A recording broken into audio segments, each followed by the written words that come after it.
We are here in Sweden. You moved here from Hungary a couple of years ago. After the Microsoft years, I already wanted to move abroad, but I considered if I move now, I will end up at a big company again doing the same thing that I did before. I was really intrigued to try something on my own. People look at you and say, "Oh, that cute young thing. Mm-hmm. Go and do something in Photoshop. That would fit you well." I like to write down, this will be the time when I wake up. Mm-hmm. This will be the time when I go to the gym. And this will be the time when I start work, finish work, learn some Swedish, and then meet a friend. During the CrossFit classes, you need to push really hard. Tiring out the body helps a lot to have a clearer mind another day. Recently, I discovered cold baths. I think it's getting really viral, but it's also a big thing here in Sweden. And I see Swedish people like in their 60s going to the lake middle of the winter and just take a chill dip. Yeah. And I feel really cozy about it and go home and be okay.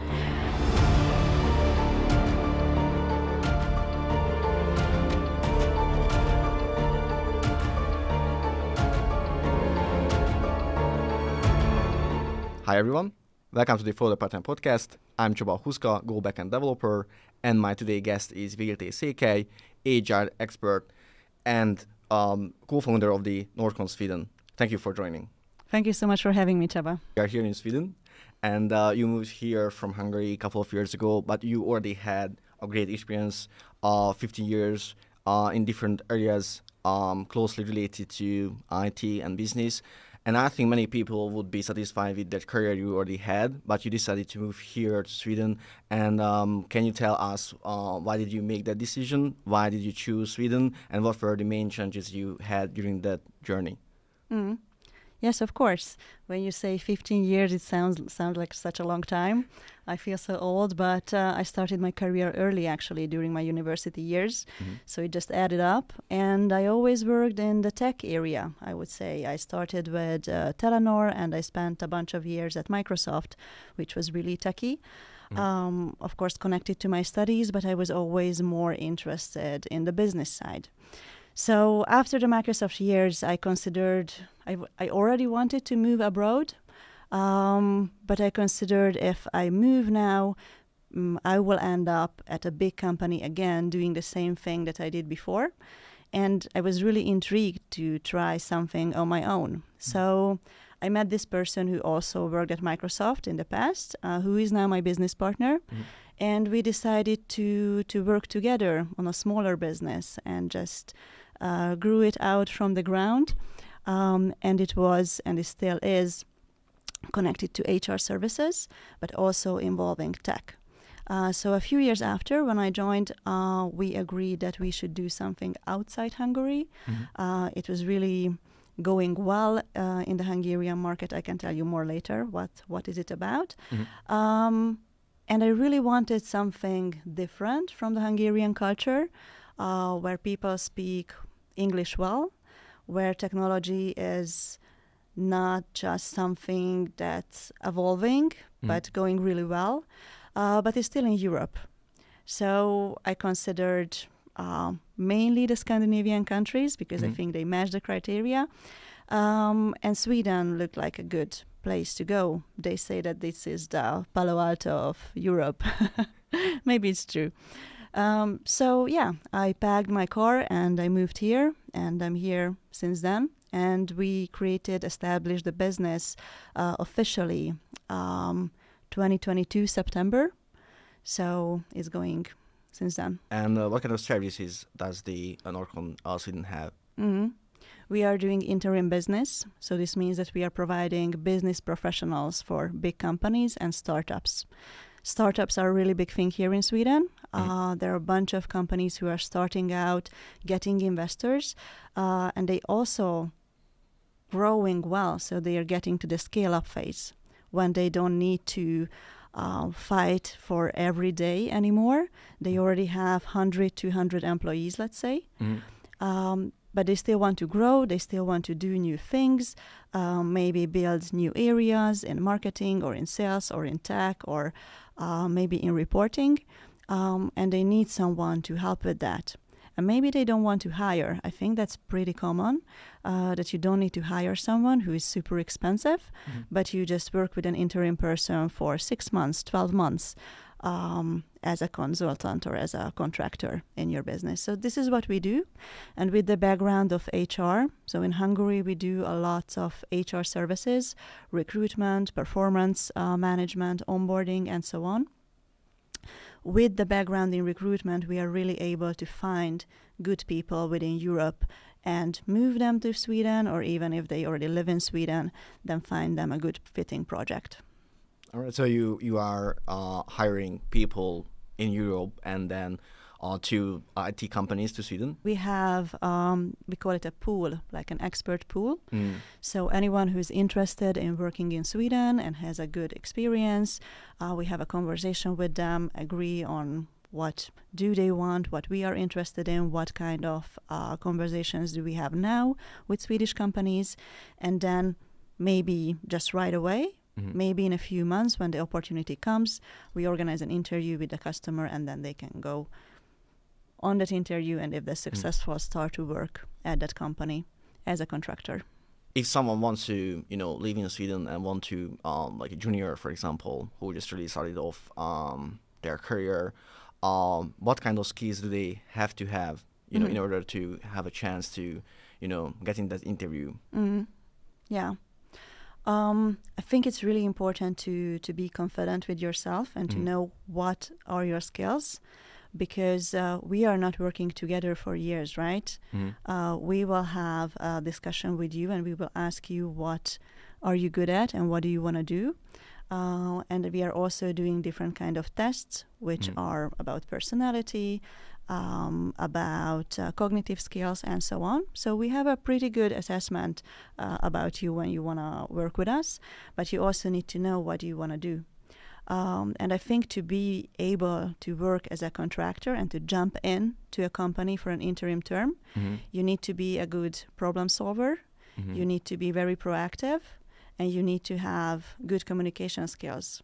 So for example, if someone is, they have a good knowledge in programming, but they don't dare to ask questions and they get frustrated really quickly, it's maybe not going to be a good match for them, because they don't really have the time, what employees usually do to, onboard for 6 months, let's say, right? You just go, you have your cozy coffee time with your colleagues, you learn the business and so on.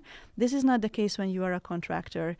You have to be able to jump in and do the work and show your skills very quick, because the customer will judge you based on that. But once you did that, it's going to be better, because you can do interesting things, take ownership on projects that maybe you won't be able if you work there as an employee. They have to work in IT dominantly, or not necessarily? Not necessarily. I would say IT is a good area because it's quite international, let's say. But of course, we are also looking at business-related projects when it comes to financial metrics, let's say, or maybe HR. But for HR, you need to know how it works in Sweden. So probably it's better if you already live in Sweden and did some work with Swedish HR. So also tech, but not only tech.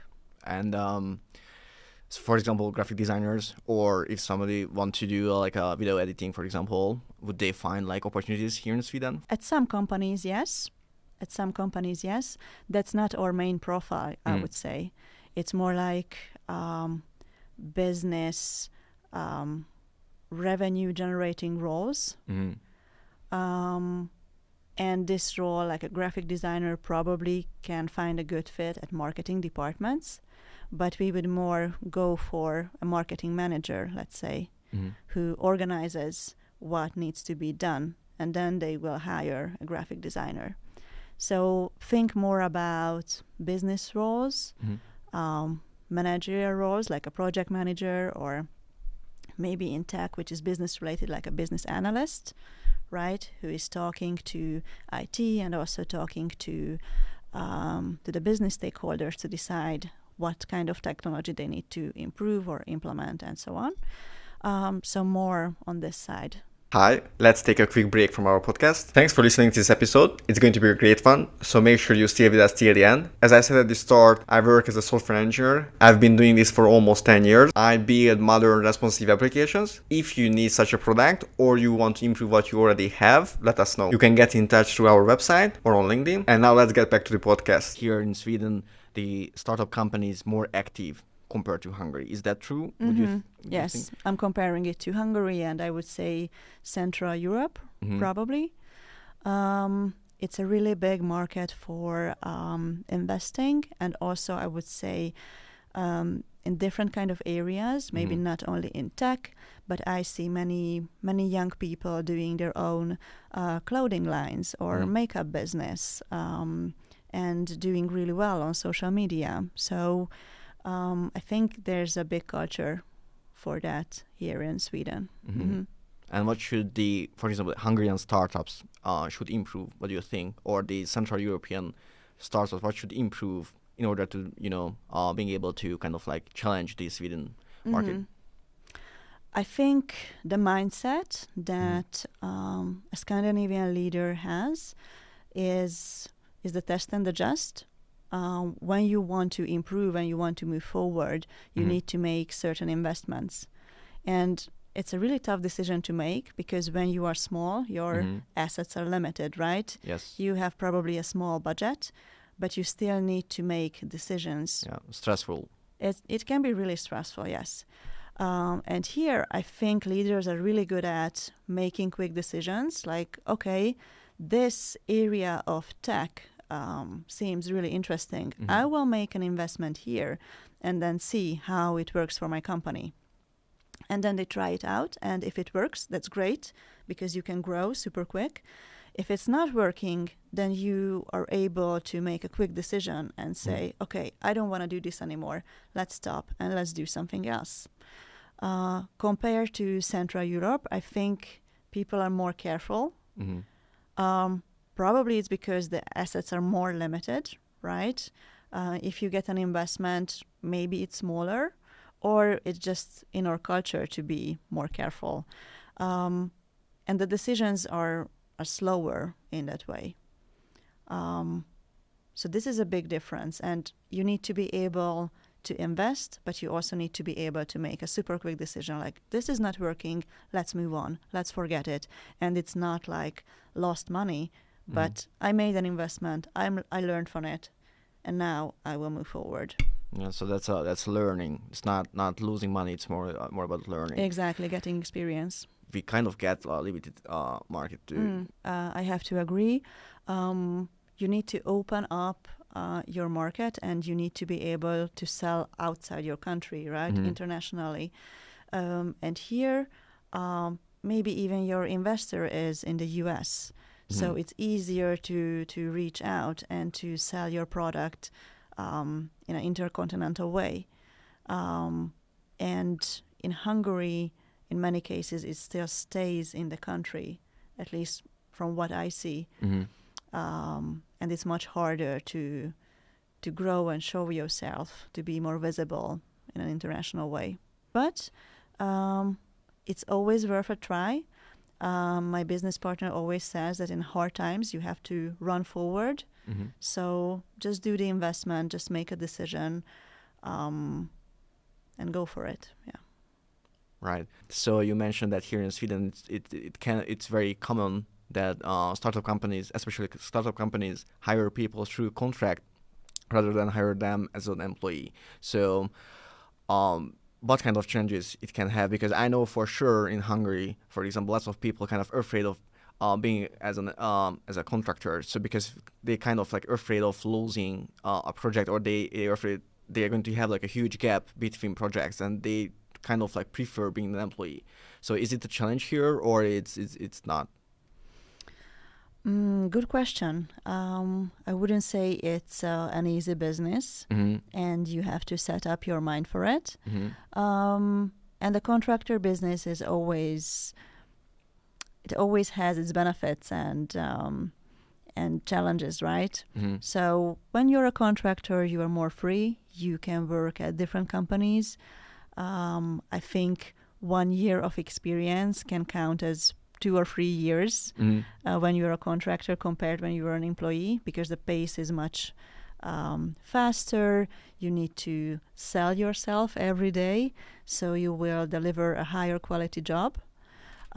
And also after a time, you will move forward to another company and do the whole thing over again. So yes, it can be for some people more stressful, but also I think more rewarding, because you can learn a lot, see a lot, meet lots of people, different mindsets. Compared to someone who is an employee and works for 8-10 years, or of course these days it's usually less, but still you work in a culture, and sometimes people tend to think that that's the norm. Maybe that's everywhere. But if you work at different places and you change your workplace often, you will learn that no, there are different work cultures, there are different people, there are different situations that you can experience. So I think that's a huge benefit and really interesting. But of course, you have a different contract. It's always much easier to get rid of a contractor.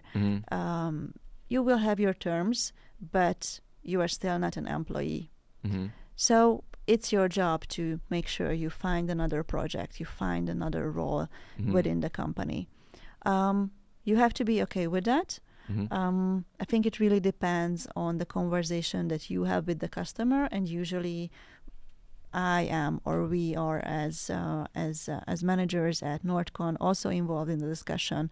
What kind of project we could provide next?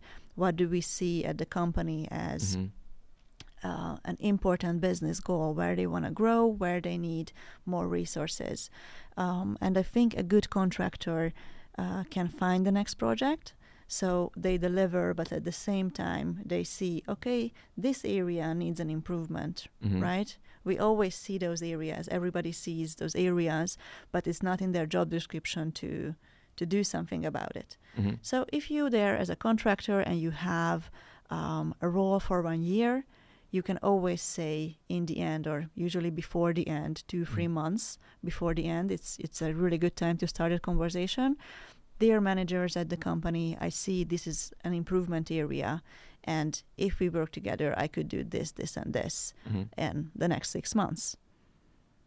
And usually they go for it. So I think there's a good way to extend your contract. People who came from Hungary, for example, or any other Central European country to work here in Sweden, what kind of differences they would experience based in terms of the working culture or the allowance of remote working? Do they have to physically came here to work, or after COVID, do they have a chance to actually working entirely remote from Hungary to a Sweden company?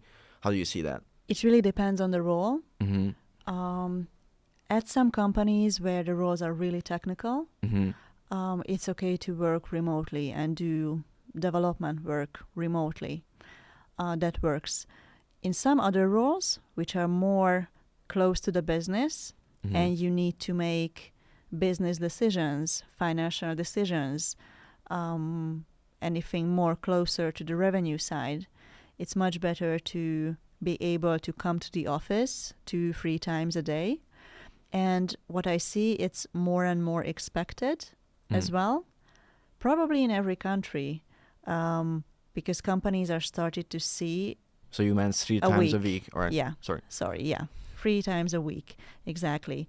Companies started to see that they want to be closer to their people again, and it's getting really hard to do quick switches in the goals, what they set for the company, if the employees or if the people, contractors also, are not in the office. So imagine a time period exactly like 2023, where a bunch of things happened, like COVID, you mentioned, war in Europe and outside Europe. Everything is getting more expensive, right? So, of course, people who work, they will expect higher salaries because their rent is getting higher, the food is getting more expensive. But the same happens on the business side. So for me as a business owner, everything that I paid for, renting my office, paying my taxes, because I spend more, the taxes will be higher as well. I need to spend more, but I also want to grow. And because everybody is so cost focused, less people and less companies are buying, so it's much harder to sell. And I think it was really true for 2023. When you wanted to sell your services, you needed to do more sales work for the same amount of sales, and it will be even harder for 2024. That's my expectation. Yeah. When the economy is hard, you need to be able to make quick switches, and for be able to do that, you need the people to be close to you. And it's much harder if they are totally remote, because of course you can set up a virtual all hands and things like that. But are people really listening to that? Or maybe they log in and watch the screen really tightly, but do they listen? Do they understand? So it's much easier if they come to the office, listen to you, hear the same things over and over again, and they can make better decisions. If you are in that role, then you need to be in the office time to time. If you're doing something which is not that connected, maybe development can be a tiny bit further, not always, then you can work remotely. Understand. Is it more challenging to hire people for non-remote work? The people in my pool, in my expert pool, I have a close relation to each one of them. And this is important because I need to know what is their personality and what are their long-term goals. So, for example, if you would be in my expert pool, I would know that you are the person who likes to travel, probably still wants to travel for the next few years. I don't know. You maybe know even more. Maybe even more, yeah. So for you to be tied down, it's not the best solution. So you need to be remote, right? So I would look for positions that can be done remotely for you. But there are other type of people who, for example, want to relocate. And when I moved to Sweden, I really wanted to be integrated. So for me, remote work was actually really painful because I had to be in my home all day long, don't see people. You don't have any friends when you move to a new country, right? You don't speak the language, you don't know the culture. Maybe you go out and buy some milk, or you go to the gym and then try to chat with people there. But it's much harder. You feel a bit disconnected. So I can really recommend, when you are a new joiner in a country, just go to the office and build connections there, meet some people there. So it really depends on what are your plans. Maybe with relocation, with a family, with a more tied down life, it's better and easier to go to the office. If you are a traveler like you are, then you should always look for remote opportunities. And what do you prefer personally? So you prefer the office work, only office, or only remote? Or kind of between? Probably between, yeah. I really believe that good and honest conversations can happen when people are face to face. Like even now, to me, this is much more comfortable than we would do it on Teams or Skype or whatever, right? Because I can look at you, I can, I'm not going to say that. So again, even now, I feel much more comfortable sitting here than if we would do this remotely on Skype or whatever. I can look into your eyes. I can talk to you more freely. So it's a nice setting. But maybe for some people it's different. Mm-hmm. So my preference is always be there in person and have a good discussion. But I work with my Hungarian colleagues remotely, Mm-hmm. almost entirely remotely, and I wouldn't say it's hard. So you can discuss projects, you can plan projects together, you can delegate tasks, you can do a workshop. Everything is possible. It's just only about the personal relation and what do you feel is more connected to you. Let's switch the topic a little bit to diversity in IT. And I think it was kind of like a hot topic for years. And I wanted to ask your opinion, your personal opinion about that, because you have a great long experience already, and you've been working with engineers. And even though you didn't write code, but you formed a product, you architect a product with engineers, and so your role and your opinion was always important in the product, the journey of the product. So, did you ever experience any kind of discrimination because you are a woman? Yes, but that's not the point. Last year, I was invited to a different podcast. Mm-hmm. It's called Digitális Benfentes. Mm-hmm. And the host there, his name is Peter, he asked me the same question. And I told him, let's not talk about this topic because it's super sensitive. Like, women get offended, men get defensive. Mm-hmm. It's just too hard to talk about this, right? Mm-hmm. Who is right, who is wrong? And I think nobody's right and nobody's wrong. And we have to separate the work situation from the situation when it gets really serious, Mm-hmm.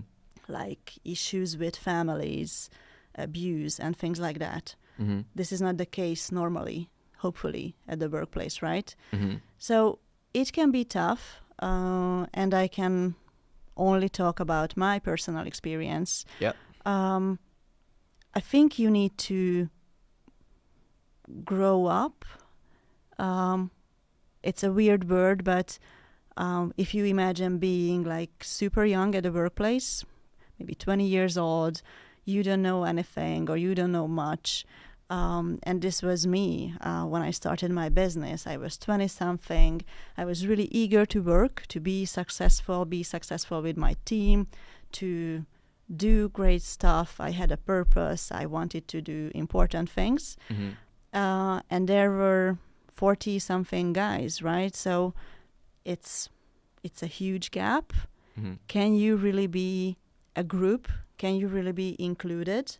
Mm-hmm. And I think it's a work from both sides. So one side need to open up and include the other Mm-hmm. person, and the other side needs to chill a bit. Mm-hmm. Just not everything is about you or against you. Mm-hmm.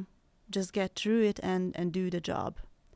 And I know maybe this is not a popular opinion because, yeah, it's a tough business. But for me personally, the best solution was just to do my job and go with the flow and get more confident with myself. And once you're confident and you can stand up for yourself and you can talk about your work in a confident way, people will notice that. And it is the same as people will notice if you are not confident with yourself, if you are maybe naive a bit or you get embarrassed, they will react to that as well. So this is what I have to say, just to learn to be confident and move on and don't get everything personally. What do you think? Why we have very few women compared to men working in IT? I think we are still like human beings, and we want to be a part of the group where we really belong. All right. And probably a professional interest is not enough for that. So if I want to be an engineer, and this happened to me actually, when they wanted to move me to a different team.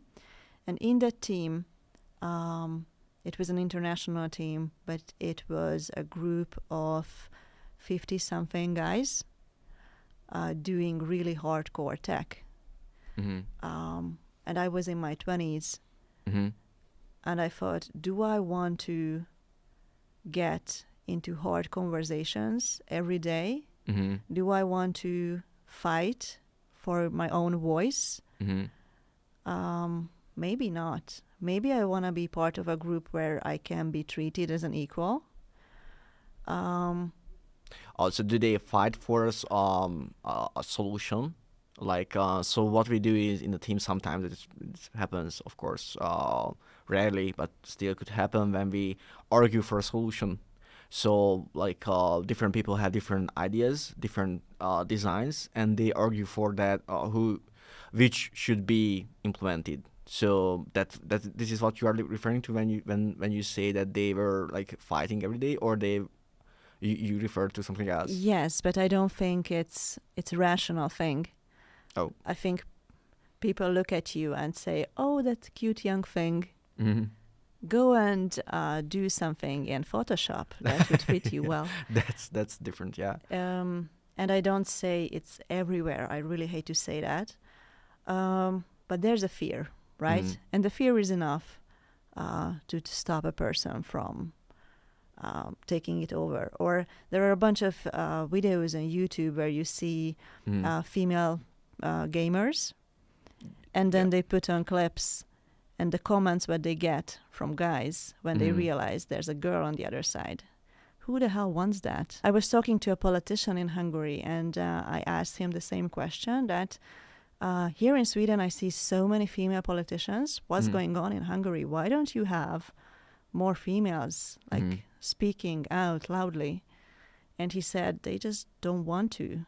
They don't want to, because it gets ugly. Yeah.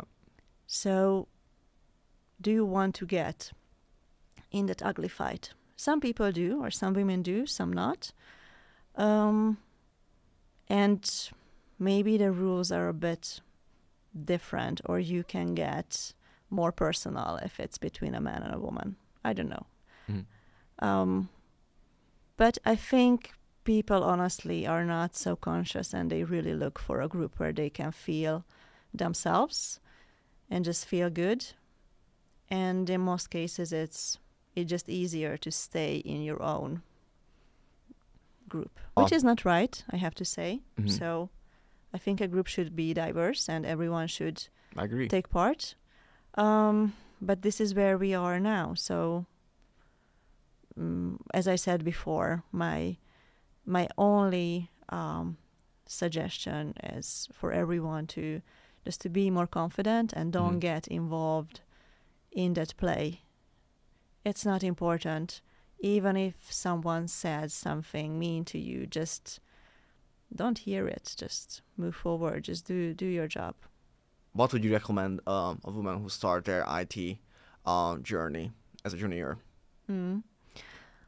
I would recommend to women, men, everyone who starts and doesn't feel included, just to focus on the work and don't play along with weird social games. That's not the important part.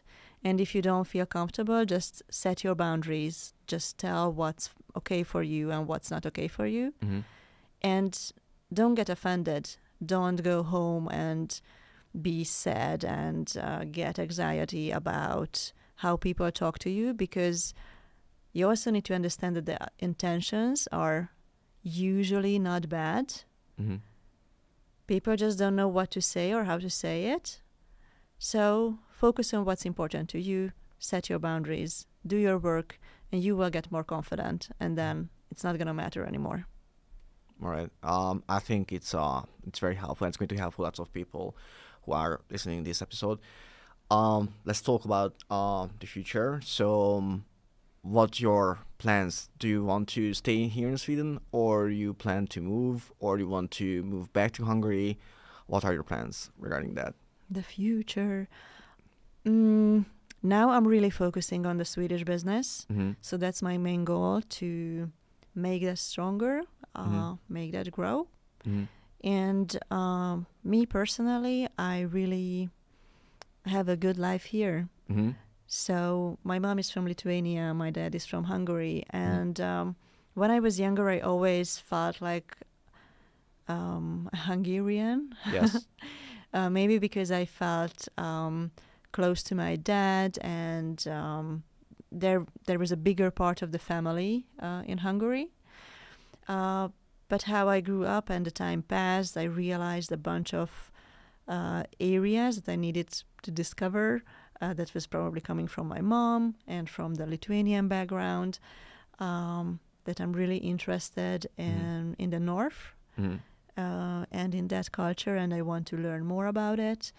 And I really enjoy it. I enjoy the food, I enjoy the nature, the weird weather conditions, everything. It's a nice place to be.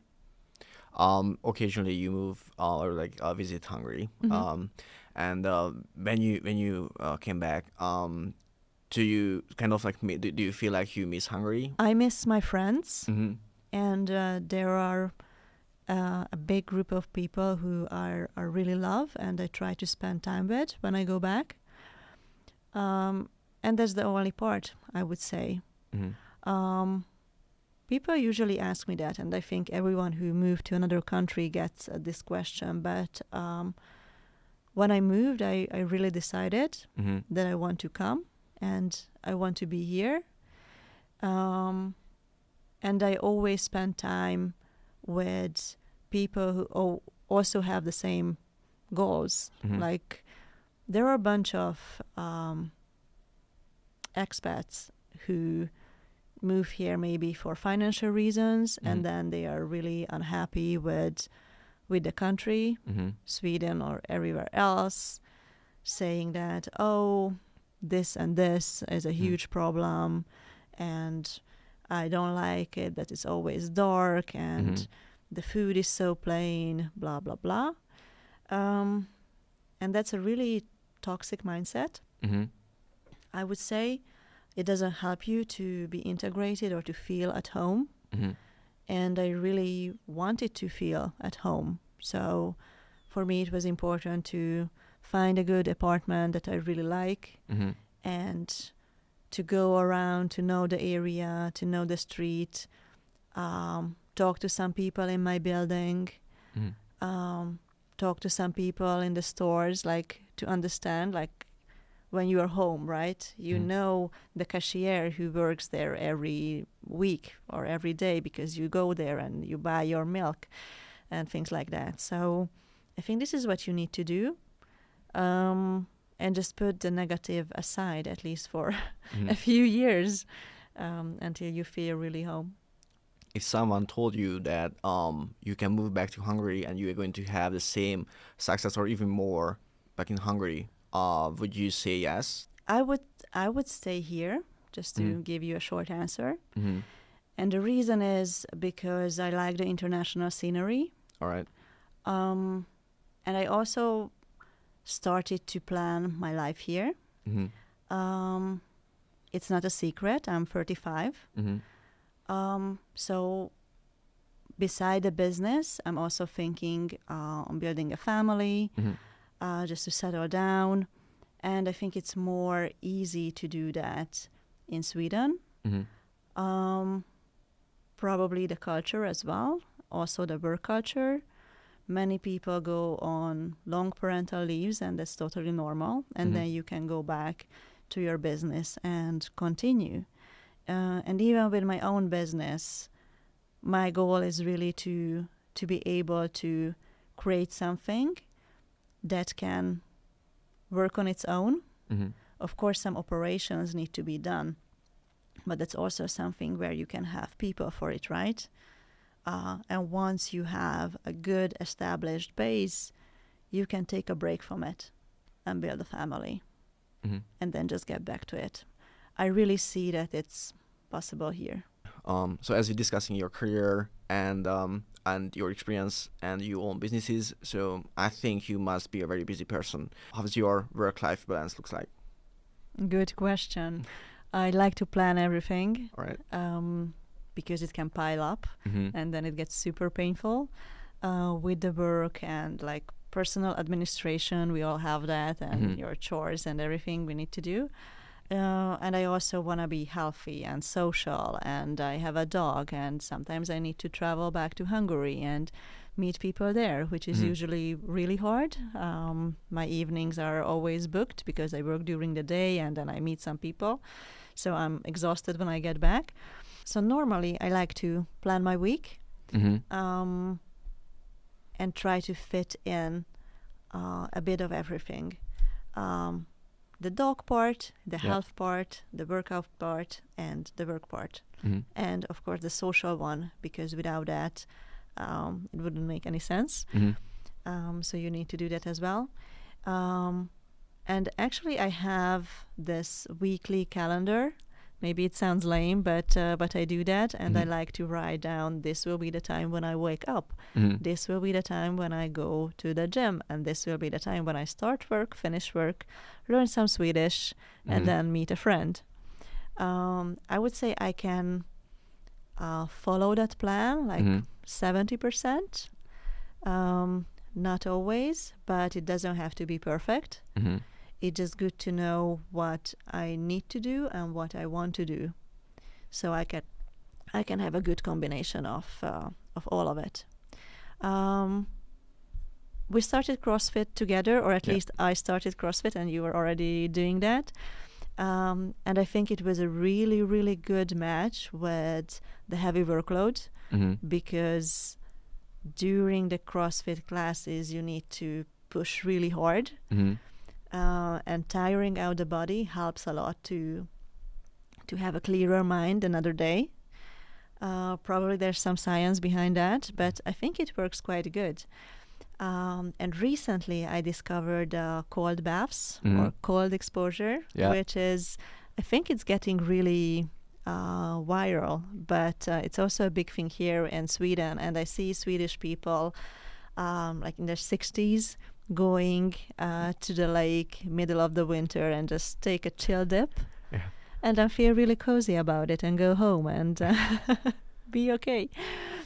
So I started doing that, and we will do that together tonight, right? Yeah. That's the plan. It has been always the case here in Sweden, or it just because I've seen it's kind of like a hype around that. But the technology and the ice bath, the technology obviously existed because you need just a cold lake for it. So in here in Sweden, that was always like a cultural thing, or like kind of a thing that people did during winter, or I don't know the exact history. Maybe it's better to ask a Swedish person, but I know that in Finland especially, almost every home or every holiday home has a sauna. And then they just dig a lake into the water because it's usually frozen. And then they do these switches, going to the sauna, having a cold exposure in the snow or in the lake, going back to the sauna. So it's a thing. And I would assume that this is a quite old thing, because you have the tools that you need, right? And you also have a long, cold, dark winter where you need to do something with yourself. So it would make sense, but let's check on the history of that. All right. Do you think that is it easier to be healthy and fit, stay healthy and fit here in Sweden? From my experience, there are a few things. Lots of gyms for sure, at least in Stockholm. Maybe outside Stockholm or outside the big cities, not so much. I don't know about that. But if you live outside a big city, you need to be more active anyways, for the traveling or for your farm and so on. Also, I really see that the food, what we have in Hungary, right, is full of fat, full of carbs, not so many veggies. You choose pork instead of chicken, right? In traditional Hungarian food. Here you eat more vegetables, more fish, more potatoes, and much less seasoning, maybe salt. So that can be cleaner and easier in the everydays. But I also think when it comes to pastries, an average Swede eats almost every day a pastry. There is this cinnamon bun. And I think the statistics show that almost around 360 something, so almost every day, it's for the average person to eat. So, but maybe you can burn it in the cold, so that's easier. The main difference what I see, if I think about my parents, and especially if I think about my dad, I don't know how was it for you, but what I remember from my dad is, I don't go to the doctor like ever, only when it's super, super serious and like really painful and I can't move anymore. Yeah, the same, yeah. The same, right? So in a weird way, that's in the culture, and a bunch of people in the older generations are like that. And we still own that mindset. Maybe not so much, because now there are more private healthcare providers in Hungary, and you think more about what you eat, you understand more about how it's connected to your mental health and so on. So probably our generation is a bit more conscious, but I feel people here in Sweden are more conscious about the whole health thing from childhood. There are a bunch of kindergartens where I live, and the kids are always outside. It doesn't matter if it's summer, if it's winter, if there a storm. It just, as they say, matter of clothing. There's no bad weather, it's just bad layering. So if you have wool socks, you will be fine. And that's the mindset. So you can be healthier, and I think you can have a better immune system if you have that mindset. What do you do to make sure that you kind of like catch up always in the market? So how do you make sure that your knowledge is up to date? Maybe it's because I work with tech. I really think that you should not rely on your laptop and the knowledge that you can get from there. It's really great sources, I know. Everything is on the internet now. You can learn, you can go to courses, you can read everything. It's really great.